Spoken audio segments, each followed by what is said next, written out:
फिर से अभी कान दोहरा में लेते लगा हैं। लिया उसने। हाँ हाँ, वेरी गुड। चलिए दोहरा लेते हैं। हम्म।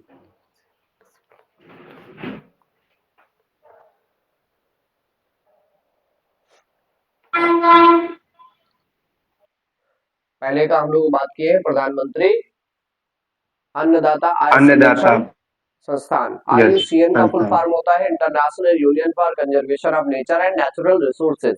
इसकी स्थापना यस। 1948 में की गई। इसका मुख्यालय ग्लैंड स्विट्जरलैंड में है। और ये जो है विलुप्त प्रजातियों रेड के डॉट लिए बुक। रेड डाटा बुक का प्रकाशन करती है। PRTC पान रिसर्च एंड ट्रेनिंग सेंटर है जो महोबा में स्थित है। मोहब्बत। BSIP का पूर्ण रूप है Birbal Sahni institute of palaeobotany जो लखनऊ विश्वविद्यालय में है। जी सर। DIA का फुल फॉर्म है डिफेंस इंटेलिजेंस एजेंसी। अष्टांग हृदय चिकित्सा शास्त्र से संबंधित है। सर थोड़ा सा सिस्टम सही कर दे सर, बहुत फट गया है। क्या कर रहा है? सर वो बहुत साफ नहीं आ रहा, फिर से एक बार सेट कर दे। Okay okay. यस सर, अब आ गया। चिकित्सा शास्त्र से संबंधित निम्नलिखित योग कौन सा सर ये योग? अष्टांग हृदय किसकी है सर? अष्टांग हृदय पुस्तक। जी। ये यार, ये सारी किताबें सर्च करनी पड़ी। हम किताबें एक बार लिखवा चुके हैं आपको। तो ये जो है इनको देख के फिर से लिखो। बागवट की, सॉरी, बागवट। भट। ये बहुत बड़े चिकित्सा शास्त्री। एक चीज और जानिए, ये आपने अगर राजीव दीक्षित को सुना होगा तो हमेशा जी जी। इसी किताब का हमेशा एग्जाम्पल देते हैं। जी जी। निम्नलिखित युग्मों में से कौन सा युग्म सुमेलित नहीं है? ये लोग बात कर चुके हैं। निम्नाथ है, ये जैन संत है, इसलिए महापुराण नहीं लिखेंगे। तो इसका मतलब ये वाली सुमेलित नहीं है, बाकी सारी सुमेलित जी। है। अकबर के शासनकाल में कौन सी पुस्तक है जिसमें चित्रकारी नहीं की गई थी? यह है नियामतनामा। नियामतनामा। एसोसिएट प्रेस एजेंसी जो है अमेरिका की है, US की है। गुलामगिरी ज्योतिबा फूले की किताब है। भारत का सबसे बड़ा हड़प्पा स्थल कौन सा है? लोथल। भारत का सबसे बड़ा, ध्यान दीजिएगा, भारत का ये राखी गढ़ी है। सबसे बड़ा हड़प्पा स्थल राखी गढ़ी है। महावीर की मृत्यु के उपरांत निम्नलिखित में किसके जैन संघ के प्रमुख बनने का वर्णन मिलता है? सुधर्मा। जब महावीर स्वामी की डेथ हो गई तो उसके बाद सुधर्मा जैन जो है संघ का मुखिया बना था। दिल्ली सल्तनत का सर्वाधिक विद्वान शासक जो खगोल शास्त्र, गणित और आयुर्विज्ञान सहित अनेक मोहम्मद बिन विधाओं में तुगलक। तुगलक। अरे भाई, अनेक विधाओं में महारत हासिल था। ये मोहम्मद बिन तुगलक है और इसी को सन की पागल शासक भी कहा जाता है। दादा भाई नौरोजी ने किस लेख के माध्यम से लोगों का ध्यान धन के निष्कासन सिद्धांत की ओर खींचा? Economic history of India. अरे सर ये पूरा भाई, क्वेश्चन इकोनॉमिक देख। हिस्ट्री कैसे अच्छा, होगी ये ये ए किताब? ऑप्शन है। England depth to India. England depth to India, ये जो है ये इसका कॉन्सेप्ट है। इंग्लैंड डेप्थ टू इंडिया, ये है poverty and un British rule in India में। पॉवर्टी एंड अन, ये बहुत फेमस किताब ब्रिटिश। है। ब्रिटिश रूल इन इंडिया, ये इनकी बहुत फेमस किताब है। और जी। इस किताब में इन्होंने क्या किया है? इस किताब में इंग्लैंड डेप्थ टू इंडिया नामक एक कॉन्सेप्ट दिया है जिसमें कहा है कि भारत का सारा पैसा ब्रिटेन चला जाता है।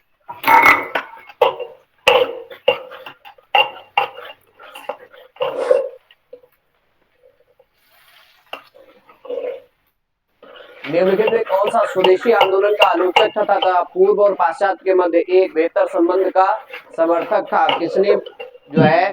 WC बनर्जी। सर ये रविन्द्रनाथ टैगोर थे। हाँ, बात देखिए उन्होंने कहा कौन था है। निष्ठुर बर्बादी है, वेरी कपड़ों को गुड। जलाना कुछ। रविन्द्रनाथ टैगोर ने कहा था विदेशी वस्तुओं का नुकसान करना ये पैसे की बर्बादी है। ठीक है। निम्नलिखित सिद्धांत पर रॉकेट कार्य करता है? रॉकेट किस सिद्धांत पर काम करता है?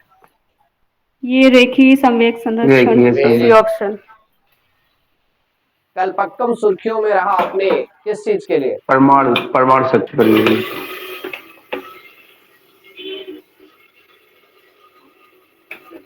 कहाँ है कलपक्कम?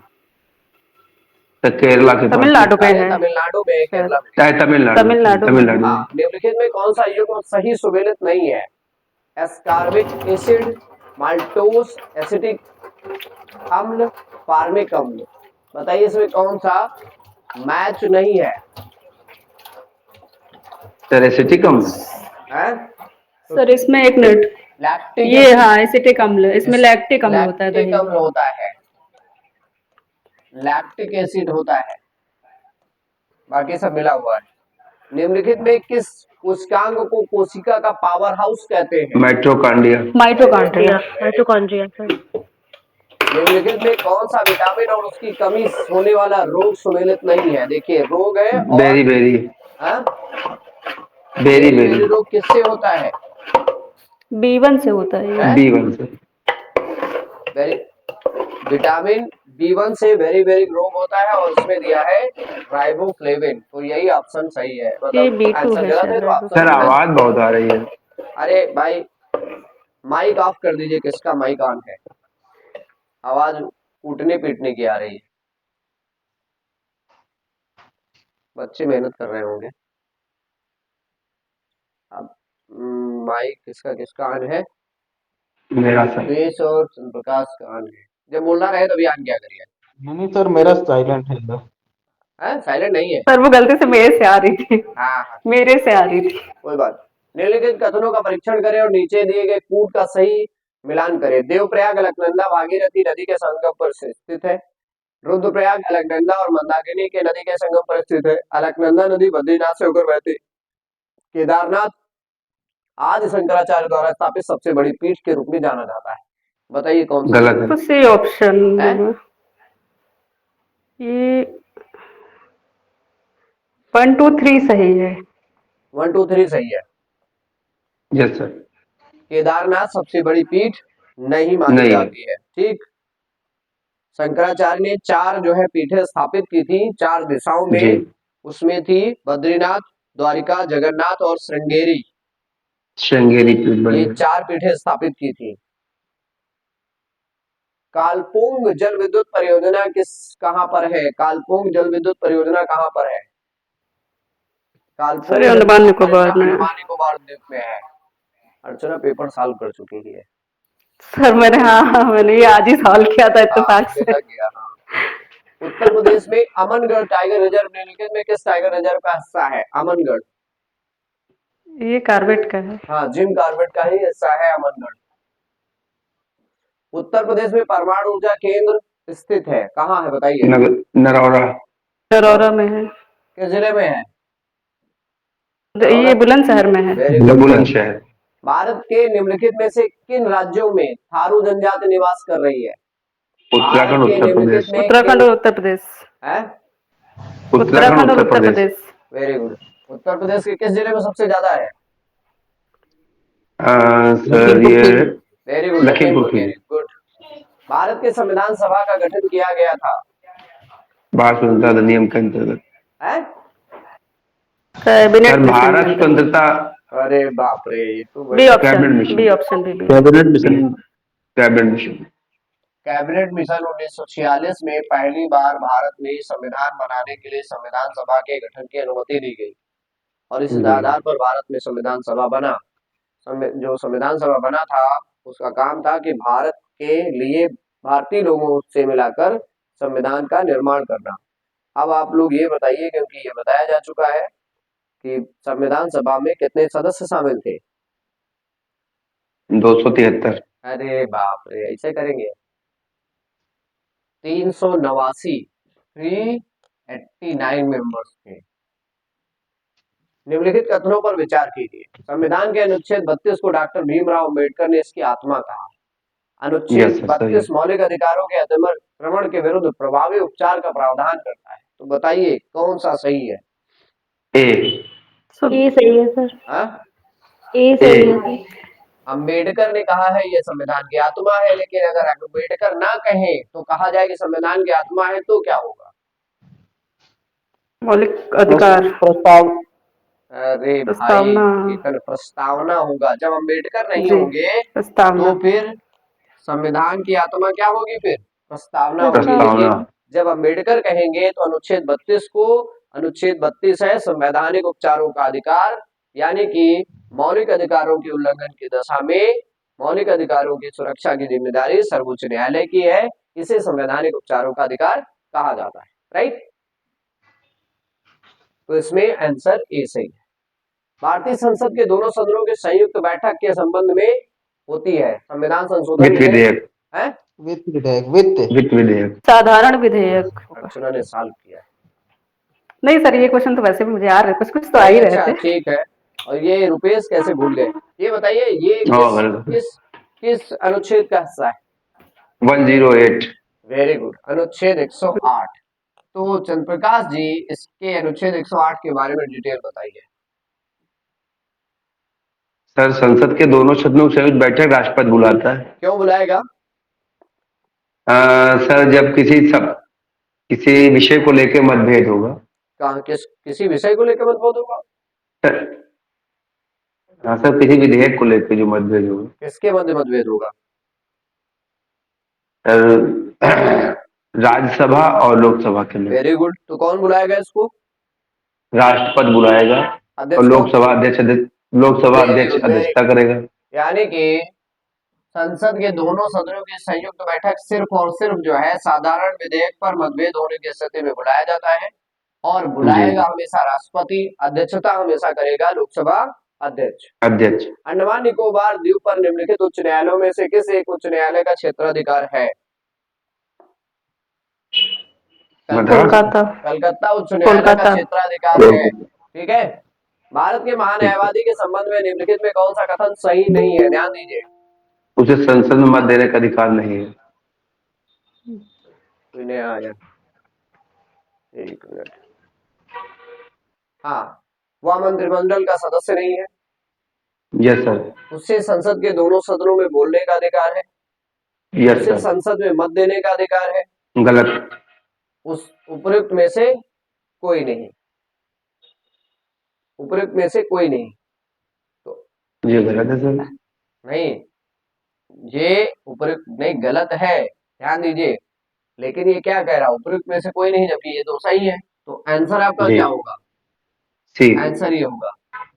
तो रुपेश जी सर। बताएंगे कि ये है अटॉर्नी जनरल, महान्यायवादी। सर, बताइए, इसके बारे में हम लोग बहुत डिटेल से पढ़े थे। महान्यायवादी किस आर्टिकल में है?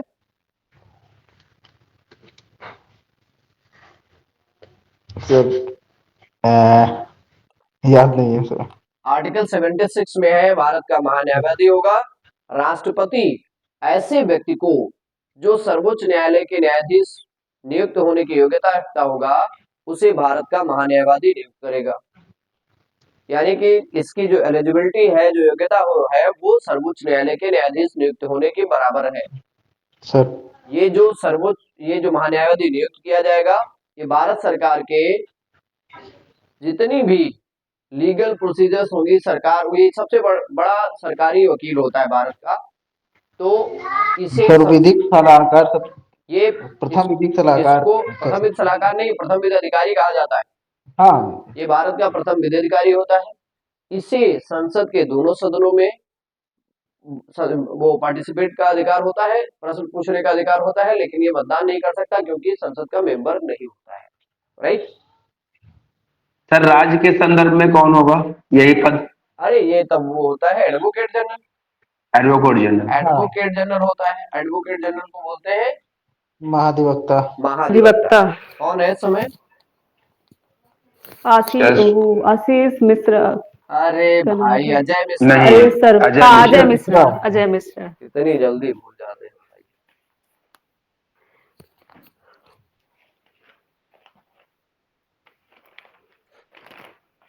सांची के स्तूप के 4 तोरण द्वारों में से किस एक का निर्माण सर्वप्रथम हुआ?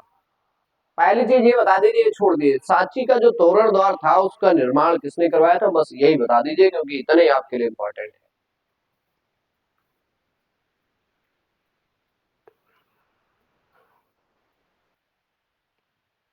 सांची का स्तूप का तोरण द्वार यानी कि रेलिंग टूट गई थी, इस रेलिंग को बनवाया किसने था, ये बताइए। सर अशोक ने बनवाया था शायद। वेरी गुड, अशोक ने ही बनवाया था, ध्यान दीजिएगा। नहीं सॉरी, हाँ, सांची का जो स्तूप है ये किस धर्म से संबंधित है? बौद्ध। बौद्ध। बौद्ध धर्म, ठीक। और सांची का स्तूप जो है बौद्ध धर्म के खिलाफ, ध्यान दीजिएगा, ये बौद्ध धर्म जब सांची का स्तूप बना तो इसकी रेलिंग टूट गई थी, ठीक, सांची के स्तूप की रेलिंग टूट गई थी। ये जो, वाह,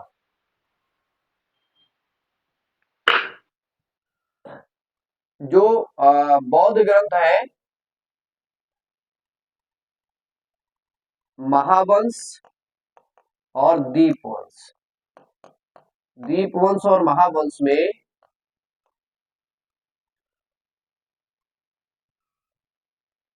दीपवंश और महावंश में बताया गया है कि अशोक ने सांची के स्तूप की रेलिंग का निर्माण करवाया था। एक कौन शासक है जिसने ये कहा जाता है कि उसने बौद्ध शशांक ने शायद वो बोधि वृक्ष को कटवा दिया था। हाँ, ठीक है। पल्लव काल में वलयंगम कुट्टे क्या था? वलयंगम कुट्टे क्या था पल्लव काल में?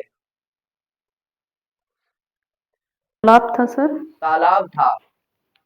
ये जो है पल्लव कला शैली में बना वलयंगम कुट्टे, ये जैसे है क्या, कुछ प्रैक्टिस सेट वाले इतने टफ क्वेश्चन डाल देते हैं, जबकि ये क्वेश्चन हाँ कुछ कुछ ये बिल्कुल कोई क्वेश्चन लॉजिक मतलब नहीं है नहीं है। इनका।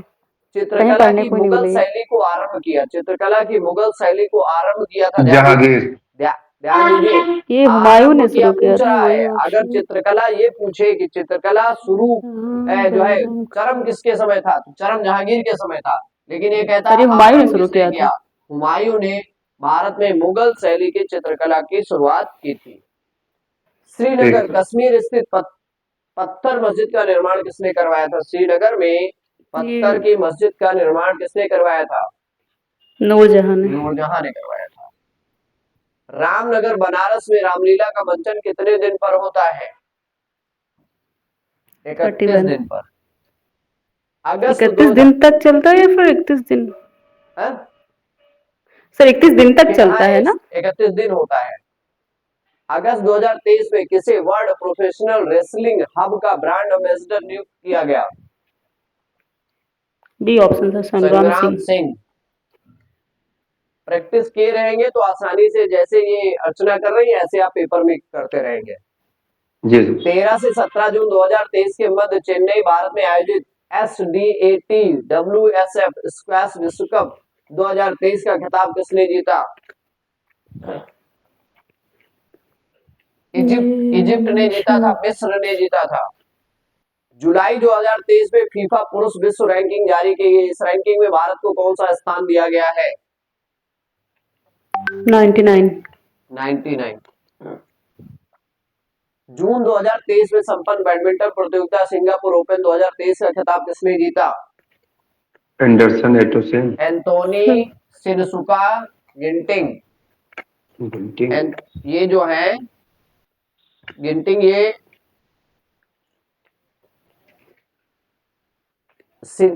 एंथोनी सिनसुका गिंटिंग ने जीता था, ठीक है। मई 2023 में किसे भारतीय तैराकी महासंघ का अध्यक्ष चुना गया? तैराकी महासंघ का अध्यक्ष चुना गया RN जयप्रकाश। हाल ही में इंग्लैंड के किस खिलाड़ी ने अंतरराष्ट्रीय क्रिकेट से संन्यास ले लिया? किस खिलाड़ी ने? Stuart broad. डी ऑप्शन है शायद। हाँ।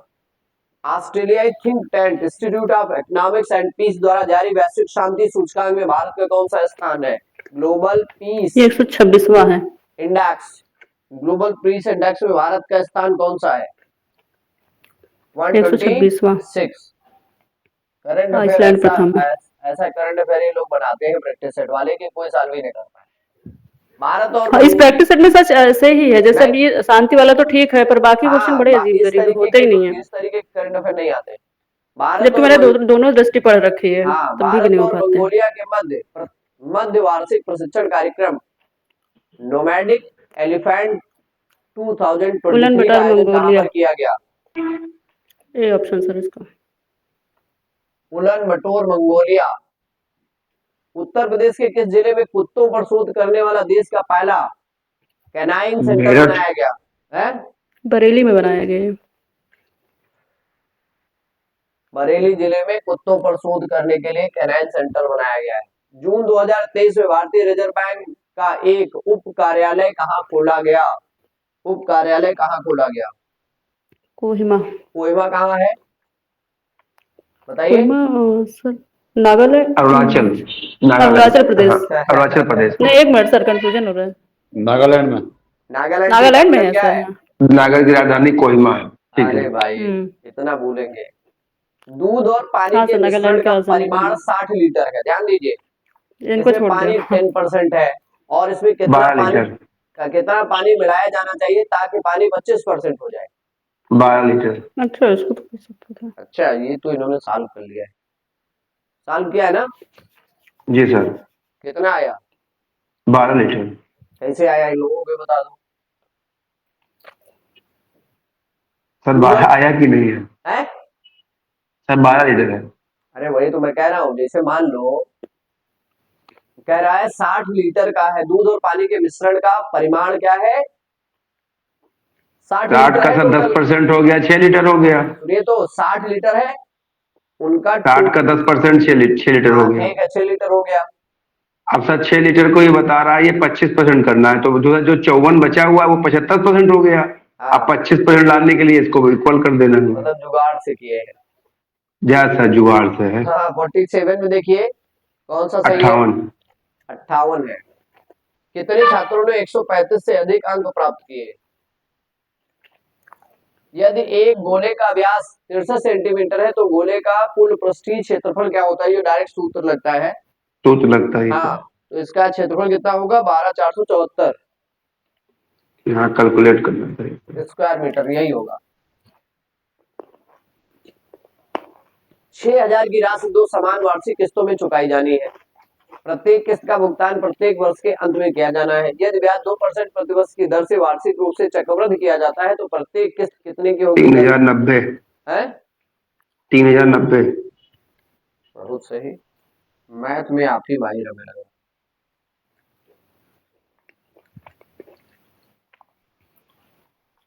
702 जुगाड़ से हो गया। 702 रुपए को राम रमेश नरेश के बीच गलती से 1/3, 1/4, 1/6 के अनुपात में विभाजित करने के बजाय इसे 3, 4 और 6 के अनुपात में विभाजित कर दिया जाता है। सबसे अधिक किसने और कितना लाभ प्राप्त किया? ये भी तो किए होंगे। सर ये अभी नहीं कर पाए थे। नहीं कर पाए इसमें? नहीं किए नहीं अभी तक। है?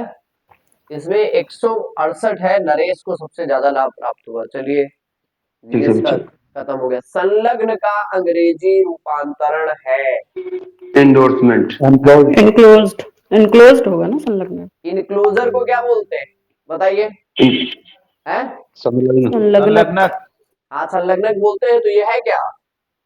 कितने संलग्न है? तो इनक्लोज्ड कितने हैं? Very good. अगला है drowning man catch a straw. बताइए इसका। डूबने को तिनके का सहारा। Very good. C sir. Amendment का सही क्या होता है? संशोधन। संशोधन। अमेंडमेंट एक्ट आता है, संशोधन विधेयक आता है, इसका मतलब अमेंडमेंट होता है। सही विकल्प का चयन करें जो दिए गए वाक्य का सही अंग्रेजी अनुवाद है। सब भारतवासी एक होकर डटकर विपत्ति का सामना करते हैं। बी ऑप्शन है इसका। है? B option. अच्छा, all the Indians stand united and fight crisis. यदि प्रश्नवाचक वाक्य का उत्तर हाँ और ना में दिया जा सके तो उसका अंग्रेजी अनुवाद करते समय वाक्य शुरू करेंगे किससे? ऑक्सिलरी वर्ब से। ऑक्सिलरी वर्ब से। क्या होते हैं auxiliary verb? Helping verb is am are. है? सर वर्ब की सहायक क्रियाएं सहायक is am क्रिया are बेसिकली। has ठीक। How many forms of written communication are used for official communications in the sir central इसमें government। याद ही सर इसमें समझ में नहीं आ रहा कितने प्रकार के पूछ रहा है। क्या? नन ऑफ दीज सर 11 केंद्र दिया है सरकार में आधिकारिक संचार के लिए लिखित संचार के कितने रूपों का प्रयोग किया जाता है? 11 का प्रयोग किया जाता है। सर कौन कौन से होंगे? अब यार 11 कौन कौन से होंगे ये आप नेट पे सर कुछ बता दें। लिखित संचार में कितने रूपों को ये बताना पड़ेगा, देखना, देख के बताएंगे। यदि आपको अपने मित्र को पत्र लिखना पड़े तो उसके संबोधन में क्या लिखेंगे? आदरणीय मित्र, प्रिय मित्र, प्रिय मित्र लिखेंगे। मित्र को प्रिय लिखेंगे मित्र। तो आदरणीय होगा कि प्रिय होगा? नहीं नहीं, प्रिय प्रिय मित्र लिखेंगे। फ्रेंड को लिखते तो प्रिय प्रिय लिखते मित्र। हैं। Dear friend.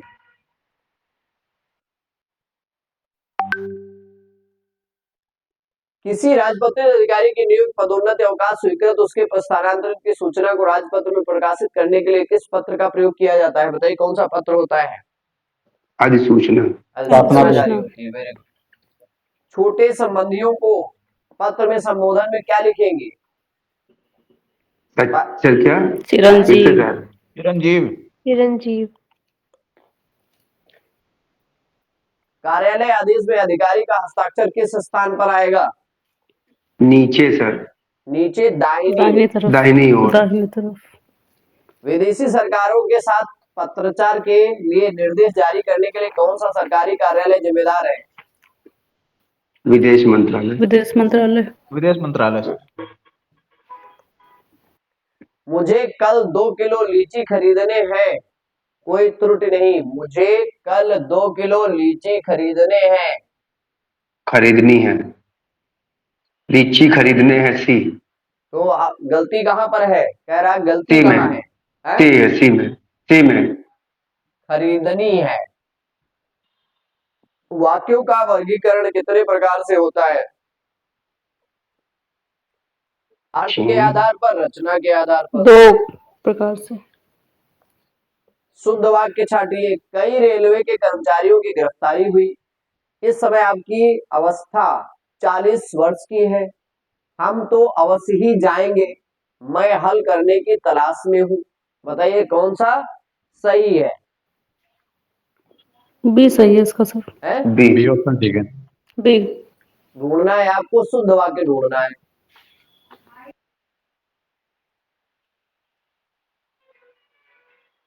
सर बी होगा। D. B B B B है तो फिर गलती बताइए उस समय क्या है? कई रेलवे के कर्मचारियों की गिरफ्तारी हुई। सर इसमें सर कई क्या होगा पहले आ सर? गए। रेलवे के कई कर्मचारी होगा। हाँ वेरी गुड। हम तो अवश्य ही जाएंगे। इसमें तो अवश्य दो अवश्य दो लगा है चीजों तो ही डिफाइन कर। लगाने की जरूरत नहीं है। हैं? अवश्य अपने आप में सर अवश्य लगा है तो तो- आगे ही लगाने की कोई जरूरत नहीं है। अवश्य ही तो जाएंगे, अवश्य अवश्य जाएंगे, बात को पूरा करना मैं है। हल करने के तलाश में हूँ। सर दो चीजें, हाल और तलाश दोनों एक ही चीज है। चलिए, निम्न में कौन सा वाक्य शुद्ध, इसमें तो ये वाला सही है। निम्न में कौन सा वाक्य शुद्ध है? मैं घर जाना है, मैंने घर जाना है, मुझे घर जाना है, मैंने घर जाना है। मुझे घर जाना मुझे है। घर जाना है। दिव्या को इंग्लिश में लग रहा है, हिंदी में दिक्कत होती है। जब कोई आसान आता है तो इनका आंसर आता है।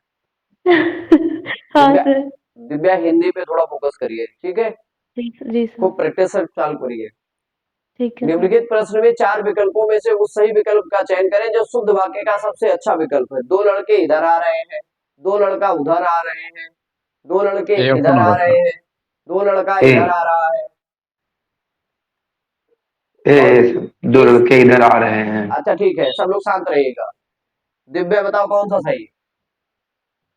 सर 2 लड़के इधर आ रहे हैं क्योंकि सर इसमें 2 हैं तो इसकी वजह से सर लड़के नहीं, यूज होगा। आपने कौन सा बताया है? पहला है, दूसरा, तीसरा, चौथा, सर कौन? फर्स्ट सर ए।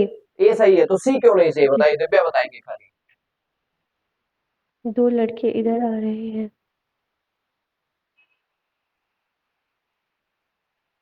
सर ये तो सेम है ना? नहीं सर क्योंकि इसमें ना वो है में ऊपर बिंदी लगी हुई है बस यही सर। चीज है, ये है दिखती नहीं डिफरेंस है सर। यहाँ पे, हाँ तो ये इसलिए इसलिए सही कर है। देते हैं। वो आ रहे हैं और वो आ रहे हैं। हाँ निम्नलिखित में शुद्ध वाक्य का चयन कीजिए। मनुष्य के शरीर में स्थित आलस्य का उसका सबसे बड़ा दुश्मन है। वो जा रहे हैं।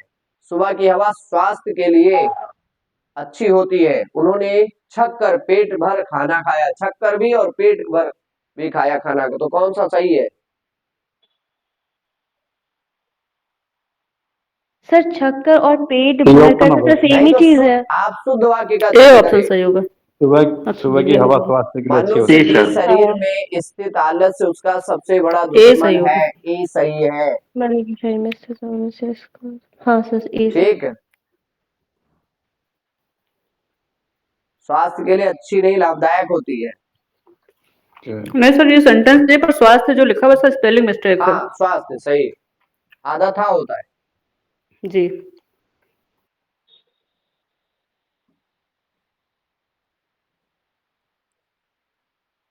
निम्न में से शुद्ध वाक्य का चयन कीजिए। चिड़िया ने दनादन 5 दाना चुग गई। चिड़िया दनादन 5 दाने चुग गई। चिड़िया दनादन 5 दाना चुग लिए। चिड़िया दनादन 5 दाना चुग गई। B sir. बी।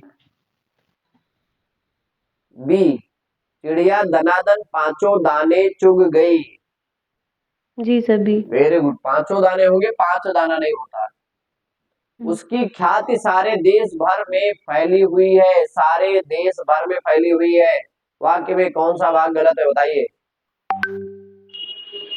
सर सारे देश। हैं? सारे देश गलत है। गलत कौन सा है? C option sir. Sir B. हैं? B B C B. Option. B option गलत है। B, sir B. उसकी ख्याति देश भर में फैली फैली हुई हुई है। है। ऐसा व्यक्ति जिसके आने का दिन और समय पहले से निश्चित ना हो। अतिथि अतिथि। देवो भव। अतिथि, जिसकी कोई तिथि ना हो। जहां लोगों का मिलन हो। सम्मेलन। एक शब्द के क्रम में सम्मेलन। सही विकल्प चुनिए। सम्मेलन। सम्मेलन। निम्न वाक्यांश के लिए उचित एक शब्द चुनिए। कानून का रूप देने के लिए प्रस्तुत किया गया प्रस्ताव या मसौदा। ये सर विधेयक। ये तो जानते ही हैं, विधेयक। विधेयक आएगा तो पारित होगा तो फिर एक्ट बनेगा। जीने की इच्छा। जिजीविषा। जिजीविषा। जीने की इच्छा, जिजीविषा। बिना पलक झपकाए के लिए एक शब्द। निर्निमेष। है? निर्निमेष। सही विकल्प का चयन करें जो वाक्यांशों के लिए एक शब्द है। जो सब कुछ जानता सर्वज्ञ। है। सर्वज्ञ सर। सर्वज्ञ। आसान होते ही आवाज आ जाती है। जो खाने योग्य ना हो। ये बताओ। अपथ्य। है? अखाद्य। अखाद्य हाँ अखाद्य। सर ए।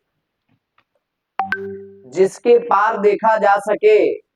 पारदर्शी। पारदर्शी।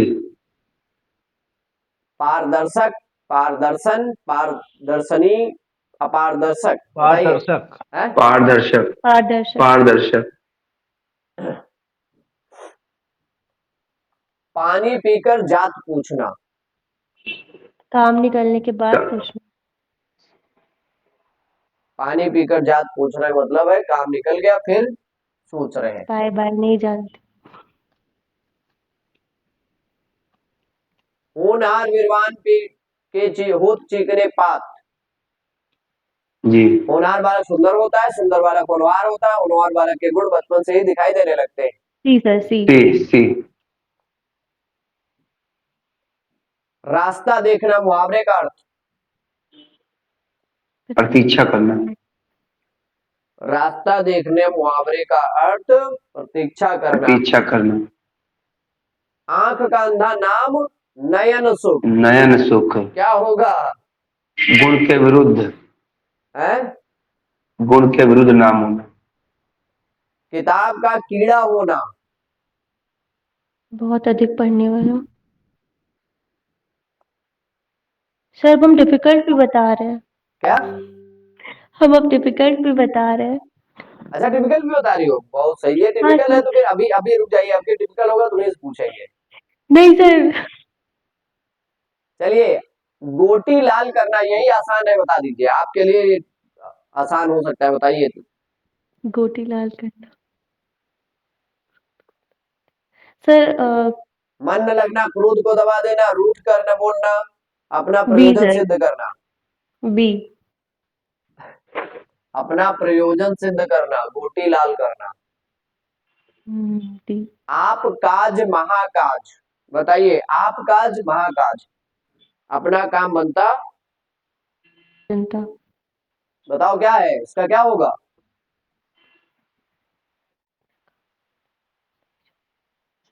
आप काज महाकाज का अर्थ है अपना काम निकाल सब लेना, क्लियर दिख नहीं रहा है, है।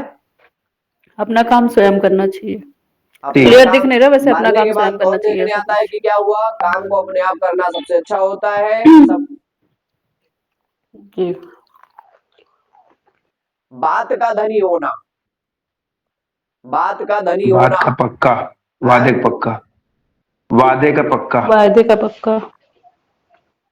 गंगा का पर्यायवाची नहीं है, गंगा जी। का पर्यायवाची नहीं है, कालिंदी यमुना का है। कालिंदी नहीं है, मंदाकिनी भागीरथी सुरसरिता सब है। निम्नांकित में कौन सा शब्द मछली का पर्यायवाची है? मछली का पर्यायवाची कौन सा है? तो वही नहीं थी सर। झस, झस। कोई झस नहीं है। चस। मुहावरा सुने, कोई झस नहीं है, मतलब हम्म। निम्नलिखित में कौन सा शब्द सूर्य का पर्यायवाची नहीं है? जी। सूर्य का हिमकर। पर्यायवाची नहीं है। हिमकर सर, सर हिमकर नहीं है।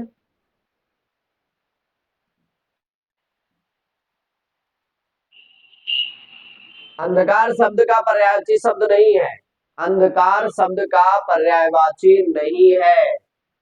निलय। बताइए कि क्या है? निलय सर। Very good. अनि शब्द का पर्यायवाची बताइए, अनि।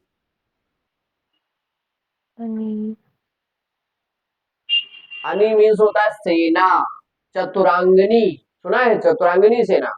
हाँ सर सुना तो है। चतुरांगनी, चतुरांगनी का मतलब अनि होता है लास्ट में। अनि। ठीक। हाँ हाँ सर। प्रसारण का विलोम, जी। प्रसारण का विलोम, अकुंचन। आकुंचन। अकुंचन या संकुचन भी हो सकता है। जी। अमृत जी। का विलोम, अमृत का सुधा, विलोम है मैम सर। विष है विष। सर, विष है। विष। हाँ, विष। अमृत सुधा तो पर्यायवाची। सम्मुख शब्द का विलोम, सम्मुख, विमुख। विमुख। विमुख सर। उथला, उथला का छिछला सर सर। हो जाएगा छिछला। सर अरे चिचला कैसे हो समतल, जाएगा? समतल, हैं? सेम वर्ड है। समतल, समतल सर। उथला और छिछला तो सर सेम हो जाएगा ना। हाँ, उथला का मतलब उठा हुआ, समतल का मतलब बराबर। आविर्भाव, जी। तिरोभाव। आविर्भाव का विलोम, तिरोभाव। तिरोभाव। तिरोभाव। सर उथला का गहरा नहीं होगा? नहीं नहीं, उथला का गहरा, ये उथला ध्यान दीजिएगा, उथला जल के अंदर का हिस्सा नहीं है, ये स्थल के ऊपर का वो हिस्सा है। और जल के अंदर जो उथला होता है उसे छिछला कहते हैं। पानी के अंदर जो हिस्सा उठा होता है, जहां पर कम पानी होता है, उसे छिछला भाग कहते हैं। और वह इसके अंदर जो वो गहरा हिस्सा होता है उसे गहरा कहते हैं। लेकिन उथला जो है ये समतल भाग है, यहाँ पानी नहीं है, तो इसका हिस्सा जो होगा समतल होगा। सर अब है 96 से 100, ये पढ़ा होगा आपने, इसमें सीधे आंसर हम बताते चल रहे हैं, आपने पढ़ा होगा, ठीक है? ठीक। पढ़ाई नहीं पढ़ाई है? अभी नहीं पढ़ से बता अरे रहे। भाई तो पढ़ लो। आज परिवारों का विघटन होता जा रहा है, परिवार सीमित और छोटे होते जा रहे हैं। पढ़े लिखे परिवारों में 1 या 2 बच्चे ही होते हैं। माँ बाप अपने उपलब्ध संसाधनों से बड़े लाड प्यार से बच्चों को अच्छी शिक्षा दिलवाते हैं और दुलार के साथ बड़ा करते हैं। पुराने समय का लाल येत पश्च वर्षाण 10 वर्षाण ताड़ येत वाला फार्मूला अब बदल चुका है। इतना लाड़ मिलने के बावजूद आज की नई पीढ़ी के बच्चे असहनशील होते जा रहे हैं। अगर शिक्षक कक्षा में उनसे कुछ भी कह दे, घर में माँ बाप या कोई रिश्तेदार कुछ भी कह दे, तो वे तुरंत प्रतिक्रियाशील हो जाते हैं। ग्रहणशीलता समाप्त होती जा रही है और जैसे वे चाहे वैसा करने की आजादी उन्हें चाहिए। अस्तु केन प्रकारेण बच्चे पढ़ लिख कर नौकरी पा जाते हैं या अपना काम संभाल लेते हैं। माता पिता धीरे धीरे बूढ़े होते जाते हैं, उनके द्वारा बचपन के प्यार से लेकर उस समय तक के त्याग और बलिदान को उन्हीं के अपने बच्चों द्वारा भुला दिया जाता है। अब माँ बाप बूढ़े और शक्तिहीन है और बच्चों पर बोझ। आज के बूढ़े माँ बाप पिछली पीढ़ियों के बूढ़े माँ बाप की तुलना में अधिक दयनीय से होते जा रहे हैं। उन्हीं के द्वारा पालित पोषित बच्चे उन्हें अपने परिवार का सदस्य मन से स्वीकार नहीं कर रहे हैं। यही कारण है कि बुढ़ापे में या तो माँ बाप अकेले रहते हैं और ये अपने ही घर में दीनहीन से होकर बच्चों का मुंह ताकते हैं। पीढ़ियों के अंतराल से जीवन मूल्यों में तेजी से बदलाव हो रहा है। अच्छी भावना से भी यदि बूढ़े, बहुत बढ़िया वो दे दिया है, माँ बाप वयस्क बच्चों और उनके परिवारों के विषय में कुछ सलाह देते हैं तो उनकी सलाह का सम्मान नहीं होता। यह संभवतः पीढ़ियों के अंतराल का परिणाम है। अब समय बदल गया है और अनुभवपूर्ण सलाह की और इस नई पीढ़ी को आवश्यकता नहीं है। अपेक्षा की जाती है कि यदि उन्हें साथ रहना है तो एडजस्ट करके चले, अन्यथा वृद्धाश्रम में हम उम्र के लोगों के बीच समय बिताएं, खुद भी चैन से रहें और उन्हें भी अपनी तरह से चैन से रहने दें। क्या वास्तव में इस सब के लिए युवा पीढ़ी ही दोषी है या कुछ दोष वृद्धों का भी है? अब आ जाइए आंसर, वैसे कर लेंगे। आज के बुजुर्गों के लिए बदलते समय की कौन सी सर्वोचित मांग है जिससे वे चैन से अपना बुढ़ापा काट सके? बुजुर्ग अपने हेकड़ी से भरे स्वभाव में बदलाव लाएं, बुजुर्ग अपनी जुबान पर संयम रखें, बुजुर्ग अगली पीढ़ी के सम्मान की अपेक्षा नहीं रखें, बुजुर्ग बुढ़ापे के लिए अर्जित करके रखें और अगली पीढ़ी के सदस्यों पर बोझ न बने और न अपनी राय थोपें। बताइए। अच्छा, एक चीज आपको पैराग्राफ से संबंधित बता दे जो आप ना जानते हो। पैराग्राफ में ऐसा भाव दिया जाएगा जिस भाव में आप बह जाएंगे, ठीक, और आपको लगेगा कि हम नैतिक पूर्ण आंसर दें, वही होगा। गौर करिएगा, इस पैराग्राफ में ये कहा जाता है कि पैराग्राफ पर बेस्ड आंसर दें। ये ध्यान रखिएगा, अपनी भावना से आंसर नहीं देना। अगर आपको इस भावना से आंसर देना पड़े कि बुजुर्गों के लिए बदलते समय की कौन सी सर्वोचित मांग है जिससे वे चैन से अपना बुढ़ापा काट सके, ध्यान दीजिएगा। अगर हम भावना से ध्यान देके इसको हल करें तो बुजुर्ग अपने हेकड़ी से भरे स्वभाव में बदलाव लाएं, बुजुर्ग अपनी जुबान पर संयम रखें, बुजुर्ग अगली पीढ़ी से सम्मान की अपेक्षा नहीं रखें, बुजुर्ग बुढ़ापे के लिए कुछ अर्जित करके रखें और अगली पीढ़ी के सदस्यों पर न बोझ बने और न अपनी राय थोपे। बताइए कौन सा आंसर आप भाव से करेंगे और कौन सा आंसर वास्तव में इस पैराग्राफ पर बेस्ड होगा? सर इस पैराग्राफ पे है, इस पैराग्राफ के हिसाब से ठीक है। इस पैराग्राफ के हिसाब से डी होगा, बिल्कुल सही कह रहे हैं, इस पैराग्राफ के हिसाब से डी होगा। लेकिन इसमें तो भाव नहीं आ रहा है, लेकिन अभी देखिए इसी में से किसी में भाव भी आएगा। कौन से माँ बाप अपने ही घर में दीनहीन से होकर बच्चों का मुंह नहीं ताकते हैं?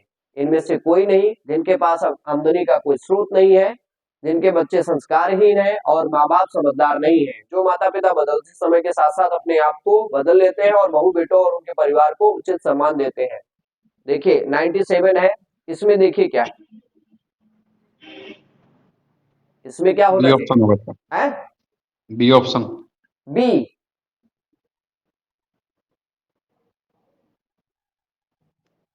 आपके बी बोल रहे हैं ना? B option. आंसर डी है, ध्यान दीजिएगा। बी ऑप्शन कहता है जिनके पास आमदनी का कोई स्रोत नहीं है, ऐसे माँ बाप अपने घर में दीनहीन से होकर बच्चों का मुंह नहीं ताकते हैं। यहाँ भी नहीं है, ध्यान दीजिएगा, और यहाँ भी बी में आप यहाँ भी नहीं देख रहे हैं। तो देखिए पढ़ के सही लग रहा है आपको? नहीं अब वो हाँ। नहीं देखते। माता पिता द्वारा प्यार दुलार और समस्त संसाधनों के लिए दिए जाने के बावजूद आज की युवा पीढ़ी से वह आत्मीयता गायब है जो पुरानी पीढ़ी तक विद्यमान थी। इसका सबसे उचित कारण क्या हो सकता है? पीढ़ियों के अंतराल के कारण जीवन मूल्यों में बदलने से युवा पीढ़ी दूरदर्शी और असहनशील होती जा रही है और उसकी ग्रहणशीलता कम होती जा रही है। आज के युवा स्वावलंबी और स्वतंत्र रहना पसंद चाहते हैं। वे स्वयं की और परिवार की और नौकरी व्यवसाय की परेशानियों से जूझ रहे हैं। युवा पीढ़ी ने दूसरों के कष्टों के बारे में सोचना बंद कर दिया। सभी युवा एक जैसे नहीं होते, कई युवा अभी भी अपने पुराने लोगों को यथोचित सम्मान देते हैं। बताइए। ए सर। बिल्कुल ए। संतान के साथ रहने की इच्छा होते हुए भी कई बार माँ बाप को अकेले रहने का कारण कौन सा है? सबसे सबल तर्क दीजिए। इनमें से कोई नहीं। माँ बाप का संतान है, उसके परिवार के प्रति रूखा व्यवहार, वाणी का असंयम, बहु बेटियों की जिंदगी में ज्यादा दखलंदाजी, माँ बाप का बीमार और लाचार होना, अपने द्वारा संतान पर किए गए एहसानों का लगातार गुणगान करते रहना, माँ बाप की आर्थिक स्थिति। बताइए क्या होगा?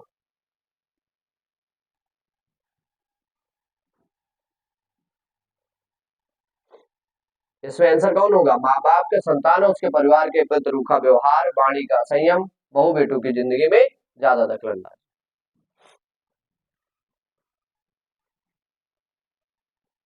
कौन से बच्चे अपने माता पिता को वृद्धाश्रम में भेज देने की बात करते हैं? बताइए।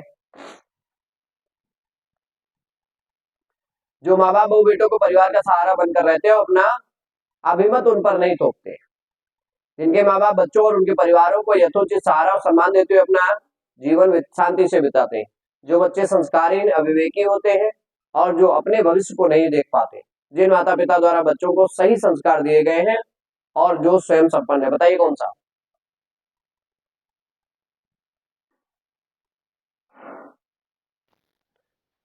सौ का सी सी सर। है। जो बच्चे संस्कारहीन और अविवेकी हैं, जो अपने भविष्य को नहीं देख पाते। कहने का मतलब है जिसमें संस्कार नहीं है, जिसमें विवेक नहीं है, वो ये नहीं सोच पाते हैं कि भविष्य में हमारे साथ भी यही होना है। ऐसे बच्चों के माँ बाप को, ऐसे बच्चे अपने माँ बाप को वृद्धाश्रम में भेज देते हैं पैराग्राफ के अनुसार। ठीक है। कंप्यूटर कल हम लोग करेंगे। कंप्यूटर हम देख नहीं पाए, एक बार हम कंप्यूटर देख लेंगे, फिर हम कल सुबह सॉल्व करा देंगे। और कल अगर आप लोगों के पास टाइम हो तो आप आ सकते हैं, लेकिन आने वाला तो मामला, कल छुट्टी होगी सबकी। सर वो कंप्यूटर क्लास 2 दिन से नहीं हुई, सर से बात आज कर अभी ले, मैं क्या बात कर ले लेंगे रहा वो हूँ, क्लास? 2 दिन से नहीं हुई, आज ही नहीं हुई।